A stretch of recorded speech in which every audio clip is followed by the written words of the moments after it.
Pensa comigo. E se todas as religiões da antiguidade tivessem, na verdade, cultuando os mesmos deuses? E se as diferentes mitologias, dos Andes ao Egito, da Grécia à antiga Grã-Bretanha, tivessem, na verdade, criando nomes e histórias diferentes para as mesmas entidades?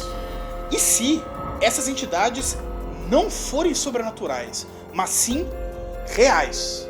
E se, e vejam bem, eu não estou falando que são, eu estou só propondo uma reflexão. E se essas entidades fossem, na verdade, alienígenas?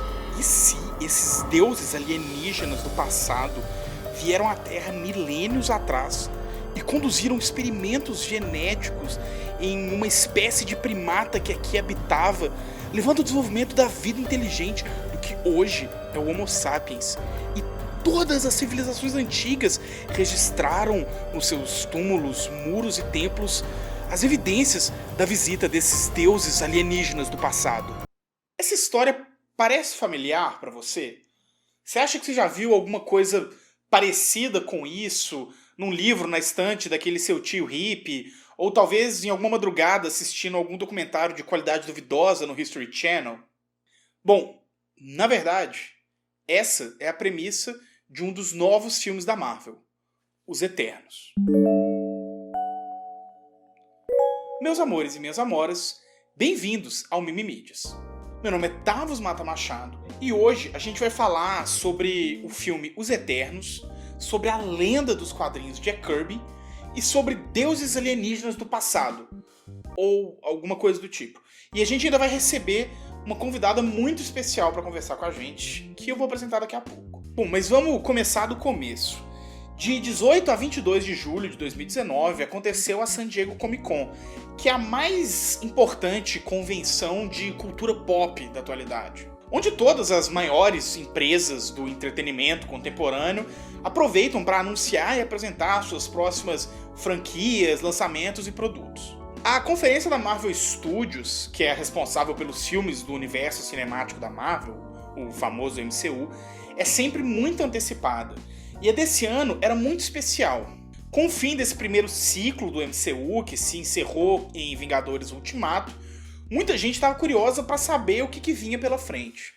A conferência confirmou a maior parte dos rumores que já vinham sendo especulados internet afora, com a confirmação de algumas continuações bastante esperadas, tipo Thor Love and Thunder e Doutor Estranho Multiverse of Madness. O anúncio de várias séries para o novo serviço de streaming da Disney, tipo Loki e o Gavião Arqueiro, além da confirmação do esperado filme solo da Viúva Negra. Só que no meio de todos esses anúncios bombásticos, foi confirmado também a adaptação de um título que é bem pouco conhecido para quem não acompanha os quadrinhos da Marvel, Os Eternos. Ao contrário da maior parte dos personagens da Marvel, que tem centenas de histórias espalhadas por diferentes décadas, escrita por dezenas de autores diferentes em vários títulos diferentes, a história de publicação dos Eternos é relativamente pequena. O título teve só 4 séries, uma em 1976, uma em 1985, uma em 2006, escrita pelo Neil Gaiman e desenhado pelo John Romita Jr., que é a minha favorita, e uma outra em 2008. Hoje, a gente vai concentrar um vídeo em uma dessas séries, a primeira, de 1976, criada por uma das maiores lendas da história dos quadrinhos, Jack Kirby.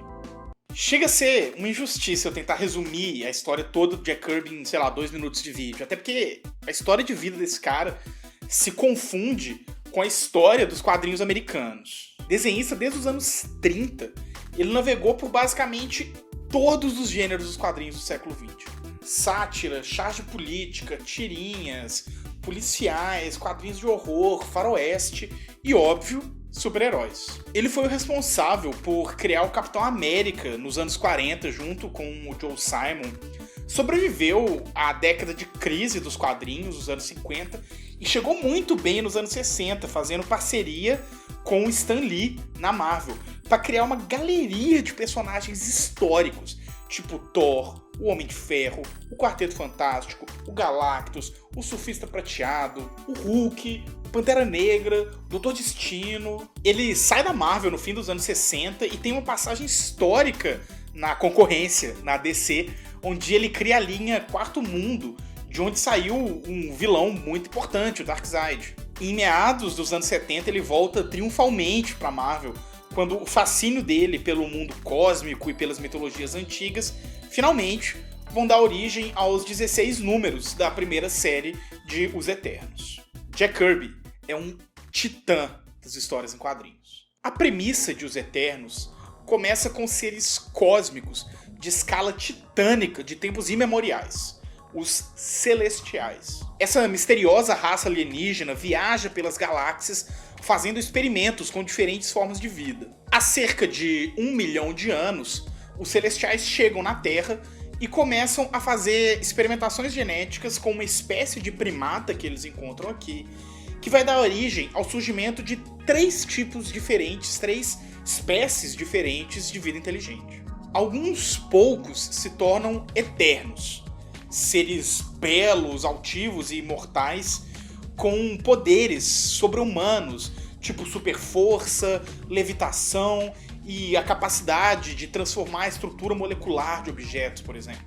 Outros se tornam deviantes, seres monstruosos de aparência grotesca, que é causada pela estrutura celular deles, que está em constante mutação por causa da sua instabilidade. E por fim, no meio desses 2 grupos, os Eternos e os Deviantes, um terceiro grupo, a humanidade. Eternos e Deviantes guerreariam ao longo dos milênios e os Celestiais voltariam à Terra de tempo em tempo para ver como estavam as suas criações. A sua última visita à Terceira Hóstia teria acontecido na Antiguidade e teria sido registrada como a vinda de deuses à Terra pelos povos que viviam na época, tipo os Incas e os antigos egípcios. Os Eternos e os Deviantes também cruzariam com a humanidade em diferentes momentos da história e teriam a sua existência relembrada na forma mitológica de deuses e demônios. Assim, o personagem Icarus é lembrado como Ícaro, Makkari é conhecido como Mercúrio pelos romanos e como Thoth pelos egípcios. Circe conhece o poeta Homero e é imortalizada na Odisseia como a feiticeira Circe e por aí vai. Essa história de deuses espaciais que visitam a Terra em tempos antigos, fazem experimentos e deixam registros arqueológicos, talvez seja um pouco familiar para você. Talvez você já tenha visto a infame série do History Channel, Alienígenas do Passado. Essa mesmo. Ou já tem esbarrado com gente falando coisa do tipo: humanos nunca teriam conseguido construir sozinhos as pirâmides do Egito. Bom, a semelhança da premissa de Eternos com essas teorias malucas não é coincidência. Ambas derivam do mesmo livro, de uma mesma série de livros, na verdade, que era muito popular nos anos 60 e 70. Eram Os Deuses Astronautas, do suíço Erich von Däniken. Nesse livro, o Däniken propõe uma nova teoria arqueológica que daria explicação para todas as religiões da Terra e afirma coisas como que a visita de uma nave espacial na pré-história traz uma raça alienígena para a Terra que faz experimentos e insemina artificialmente as fêmeas de uma espécie de primata, criando as bases para o surgimento da vida inteligente e das civilizações do planeta. E bom, para fazer esse vídeo aqui, eu até li um bocado das teorias dele e li um bocado das críticas feitas à teoria dele, mas eu pensei que tem gente na internet muito mais qualificada que eu para falar sobre isso. Por isso, eu convidei a Márcia Jamile, do canal Arqueologia Egípcia, nossa colega de selo Science Vlogs Brasil, para explicar um pouco melhor essa treta toda. Oi, meu nome é Márcia Jamile, eu sou arqueóloga e sou do canal Arqueologia Egípcia. E quero agradecer pelo convite para falar sobre este assunto que é um tanto... Pois bem, eram deuses astronautas? Essa é uma das perguntas que mais recebi ao longo desses meus anos de divulgação da arqueologia. E que, embora tenha uma resposta bem simples e bem pé no chão, ou seja, não, o fascínio por este livro parece nunca acabar. Na narrativa apresentada nele, é sugerido que astronautas do passado, basicamente alienígenas, teriam deixado assinaturas de suas passagens por meio de sinais visíveis e claros. Estes sinais seriam justamente alguns dos nossos sítios arqueológicos, a exemplo de Stonehenge ou as pirâmides do Egito Antigo. Ok, mas antes de falar sobre esses monumentos, em especial as pirâmides egípcias, que são justamente a minha área, preciso falar sobre como Däniken trata a arqueologia em seu livro. Mas não se preocupe, isso é muito importante para poder entender algumas coisas. Ao mesmo tempo que ele tece crítica aos trabalhos dos arqueólogos, falando que seguimos ideias pré-concebidas, ou seja, que não possuímos uma mente aberta, temos uma visão bem limitada do mundo, seguimos sempre um padrão para falar como é que os humanos se portavam ao longo dos séculos e etc. Ele sugere que deveríamos investigar o passado de forma imparcial e honesta, o que ele justamente não faz, e irei explicar por quê. Embora ele cite ao tempo todo a ciência como prova, e inclusive usando alguns jargões, o livro em si não traz nenhum rigor científico, o que é irônico. Em muitas passagens ele traz informações sem citar suas fontes, se limitando a nome de pessoas e instituições de forma vaga, mas nada de títulos de artigos que sustentem as suas hipóteses. Para alguns de vocês, pode até parecer bobagem, mas colocar informações tão simples como estas ajuda-nos a pesquisar mais sobre determinados assuntos, ao mesmo tempo que acaba organizando os dados para que, sei lá, daqui a uns 15 anos, alguém querendo saber mais sobre esse tema possa consultar os antigos artigos, e para que, inclusive, possam complementá-los ou refutá-los. Sim, refutá-los, porque nem sempre os cientistas concordam entre si. Daí porque eu estou batendo nessa tecla, vocês me perguntam. Porque lendo o livro do Däniken, você percebe que em várias passagens ele brinca com a ignorância acadêmica do público, soltando cálculos espalhafatosos e descobertas arqueológicas incríveis, as quais ele nem sequer fala quem foi que realizou.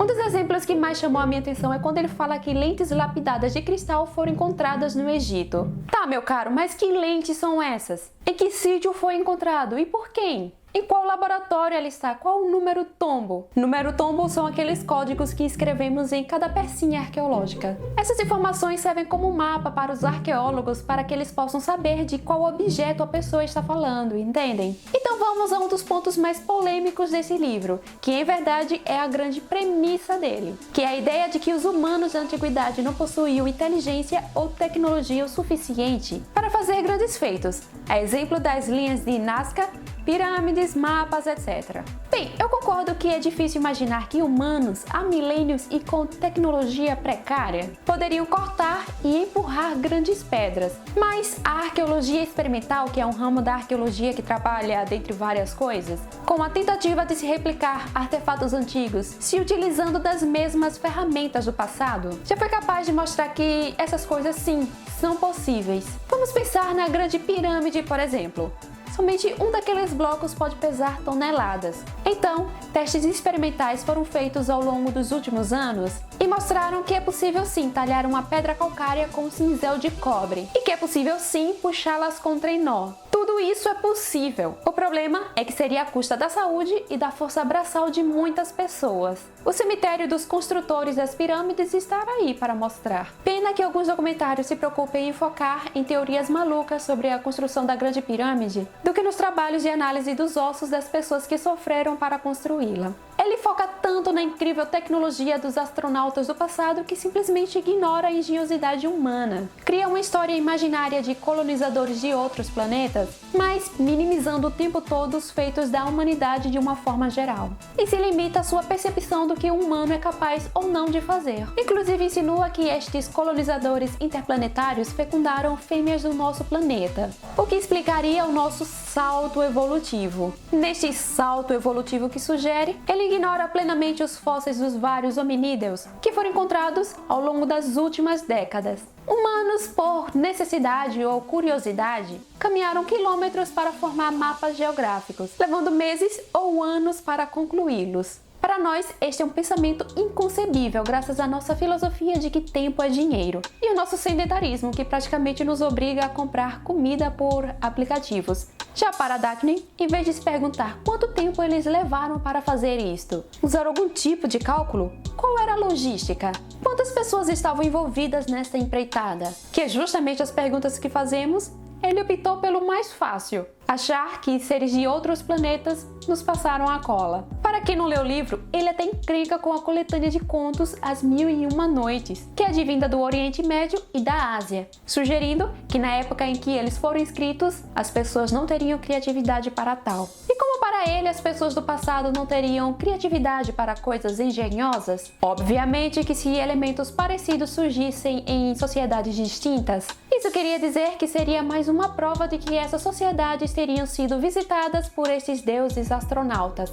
Ou seja, eles sugerem que ocorreram ligações entre as civilizações localizadas em diferentes continentes, a exemplo da egípcia lá na África e a maia aqui na América. Bem, no livro Daphne descreve os arqueólogos de forma rancorosa e fala que eles não conseguem pensar fora do seu mundinho e etc. Porém, esta hipótese de que diferentes sociedades tiveram algum tipo de ligação, o que explicaria, por exemplo, porque pessoas em diferentes pontos do planeta fizeram uso de pinturas rupestres, foi, até poucas décadas, um dos pontos de uma das mais importantes teorias da arqueologia, a chamada histórico-cultural, que por sua vez defende que uma cultura superior acabou influenciando uma inferior. Só que depois de muitos anos e muitas análises, começou-se a ver que não era bem assim, e que essas ideias de cultura superior e inferior tinham um cunho um tanto preconceituoso. Algumas eram racistas mesmo. E falando em trabalhos de arqueologia, ele acha, ou achava, que a arqueologia só faz desenterrar coisas do chão e colar cacos velhos e pronto. Bem, ou ele agiu de má fé retratando a arqueologia dessa forma para os seus leitores, ou de fato não sabe como são efetuados os nossos trabalhos. Só para vocês verem, ele fala que daqui a uns 5.000 anos os arqueólogos irão encontrar fragmentos da Estátua da Liberdade e irão falar que é uma divindade graças à sua grandiosidade e tal. Mas não é assim que as coisas funcionam no nosso trabalho. Nós trabalhamos com o que chamamos de contexto arqueológico, que, falando assim de forma bem seca, é o que se encontra no espaço do sítio arqueológico, desde os objetos encontrados à observação do seu meio. E na observação do seu meio, além da paisagem, podemos incluir textos, mitos e assim vai. Um arqueólogo mais afobado pode dizer sim que a Estátua da Liberdade era uma divindade, mas outro pode falar, calma lá, não temos provas para isso. E quem sabe, depois de uns 15, 30 anos, alguém encontra uma revistinha conservada falando do que ela se tratava. 15 anos? 30 anos, Márcia? Sim, 15, 30 anos, 40, tanto faz. Porque a arqueologia é uma disciplina que, como muitas nas áreas das ciências, depende de muita paciência. E às vezes um pouco de sorte. E com este pensamento de que a arqueologia só faz desenterrar coisas do chão, ele chega a sugerir que arqueólogos, físicos, químicos e metalurgistas deveriam trabalhar juntos para descobrir sobre estas visitas cósmicas. Porém, há décadas isso já é feito. E sabe o que estes especialistas têm descoberto juntos? Que humanos são incríveis e capazes de realizar feitos fabulosos. É pavoroso que, para tentar apoiar suas narrativas, ele prefira desmerecer os feitos dos antigos, chamando-os de selvagens e tolos. Mas, gente, essas pessoas foram capazes de realizar feitos incríveis em um ambiente que para nós é hostil, mas que para eles era um lar. Foram capazes de sobreviver e se reinventar. E foi o princípio de suas tentativas e erros os primeiros pontapés para a nossa sociedade. Eles não eram selvagens tolos, eram indivíduos capazes de feitos que nós, geração dos gadgets, comida em conserva e Wi-Fi, nem sonhamos como poderíamos realizar. Bom, o livro tem muito mais pontos que eu poderia falar, tais como um trecho em que ele fala que túmulos egípcios eram construídos para ser a prova de bombas atômicas. É uma passagem bem rápida onde ele prova que não sabe nada de bombas atômicas e muito menos de túmulos egípcios. Aliás, eu queria saber que fascínio dele é esse com bombas atômicas, porque ele inclusive sugere que Sodoma e Gomorra foram destruídas por uma. E para finalizar a minha fala, eu não deveria deixar de citar uma parte em que ele cita que a egiptologia ensina que a civilização egípcia surgiu do nada, em um nível superior de civilização. Isso é irreal, já que nós dividimos a cronologia egípcia em dinastias, e antes delas está a época dinita, e antes dessa, o período pré-dinástico. que alguns chamam de pré-história. Só um egiptólogo irresponsável diria que a civilização egípcia surgiu do nada. Bom, é isso aí. Obrigada pela paciência e até mais. Me convidem mais vezes. Bom, eu acho que deu pra entender por que o Däniken é uma figura no mínimo controversa. Pra não falar condenável mesmo. Mas ainda assim, tem alguma coisa sobre as teorias dele que causam uma atração, um fascínio inegável, que influenciou muita gente, deixou uma marca inegável, inclusive, por exemplo, na obra de Jack Kirby em Os Eternos. Por que essa influência? Bom, eu acho que principalmente porque é uma boa história. A gente tem que entender aqui que Eternos é uma obra de ficção científica. E eu não vou entrar muito a fundo na definição de ficção científica aqui, mas eu vou deixar uns links no comentário fixado um pouco sobre isso.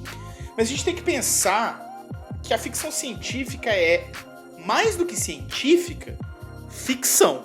Tem uma definição que é defendida por vários teóricos da ficção científica que vai dizer que ela é uma literatura do e se. Ou seja, que a ficção científica faz experimentos mentais, especulativos e narrativos a partir de uma proposta ficcional. E se nós dominássemos a viagem intergaláctica? E se os robôs adquirissem ciência?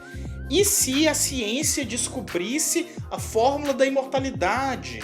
Ou, por exemplo, e se a humanidade fosse resultado de experimentos feitos por deuses alienígenas do passado? Esses experimentos mentais da ficção científica servem para mover a nossa curiosidade e a nossa criatividade, para nos fazer refletir sobre a nossa situação, sobre os rumos da humanidade e para nos entreter.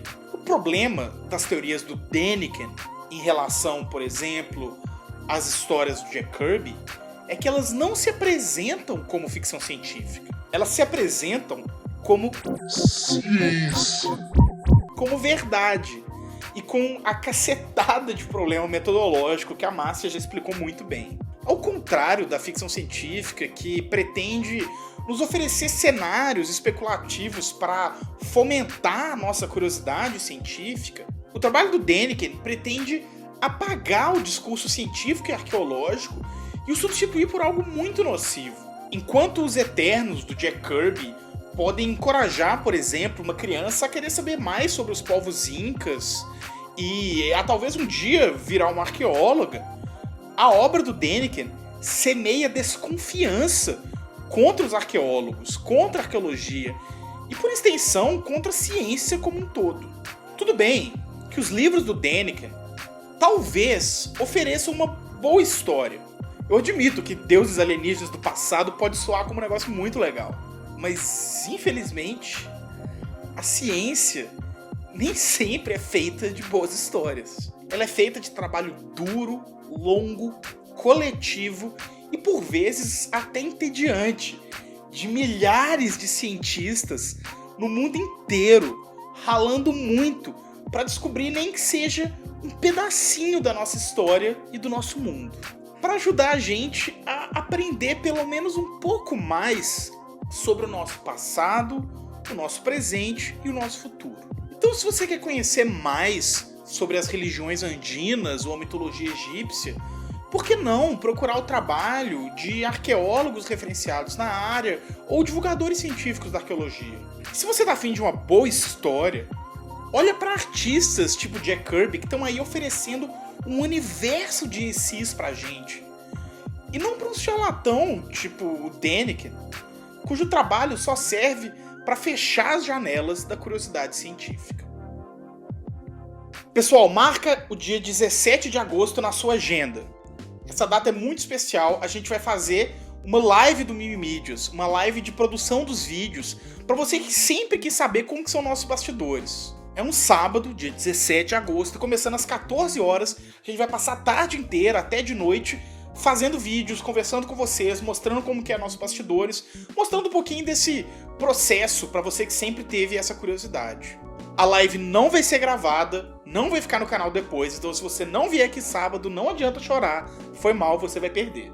Antes de ir embora, eu queria agradecer muito a Márcia Jamile por ter participado desse vídeo e ter dado uma contribuição inestimável para ele. Então aproveita para conhecer o canal dela também, Arqueologia Egípcia, e os outros canais do Science Vlogs Brasil, que tem muita coisa legal. Espero você no dia 17 aqui para ver a nossa live. Um beijo no coração e até mais!